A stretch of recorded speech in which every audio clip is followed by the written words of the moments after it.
transforme la nature, qui transforme l'homme, qui impose la métamorphose même de ce qui est l'être en tant que tel.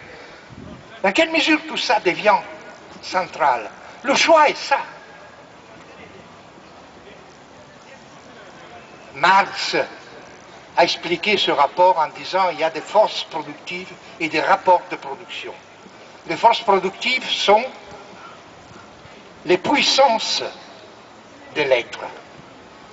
Les rapports de production sont les formes dans lesquelles ces forces productives sont bloquées, renfermées. Les forces productives sont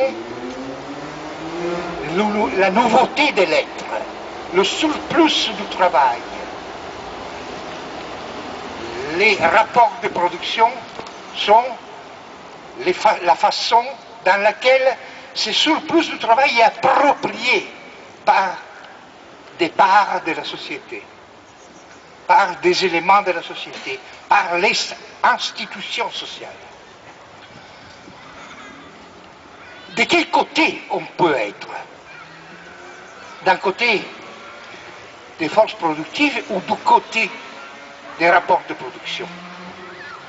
On doit considérer que les forces de production ne peuvent pas exister sans des rapports de production qui sont ceux qui sont donnés, ou on peut considérer que cet rapport entre forces productives et rapports de production, entre travail, expression du travail, et les formes dans lesquelles le travail est approprié, sont des formes contradictoires.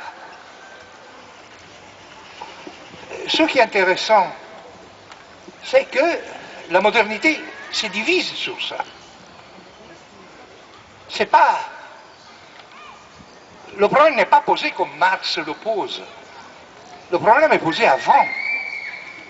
Le problème est posé quand on se demande si forces productives et rapports de production sont nécessairement cohérentes ou non. Si la société, quand se développe, est une société qui nécessairement demande un rapport de production déterminé, ou si les forces productives sont créatives du rapport de production. Et là, c'est justement ce qui se passe au XVIIe siècle. Au XVIIe siècle, la discussion est sur ça. Qu'est-ce que c'est l'État? L'État est quelque chose qui est nécessaire, transcendante, qu'on doit accepter, parce qu'autrement on ne vit pas. C'est ce que nous dit Hobbes. Hobbes nous dit, vous ne pouvez pas vivre sans l'État. L'État est nécessaire, c'est quelque chose qui vous est imposé si vous voulez vivre, si vous ne voulez pas mourir. En vous entretenant, vous devez vous mettre d'accord.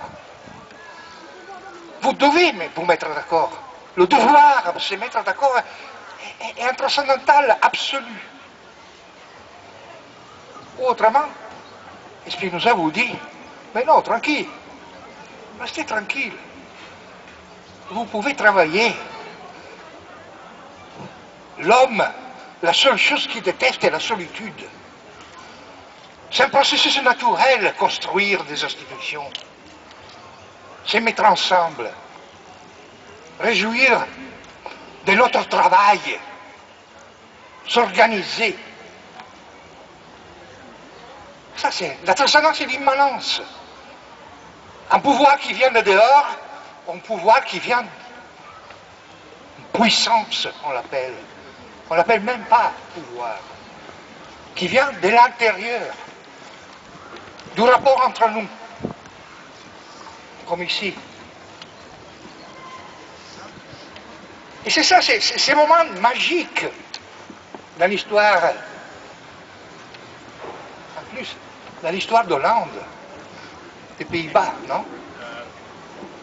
Parce que ça se passe ici, hein, en grande partie, ces problèmes. Entre l'Angleterre et ici, d'un côté à l'autre de la Manche. Et en Angleterre, ça se passe aussi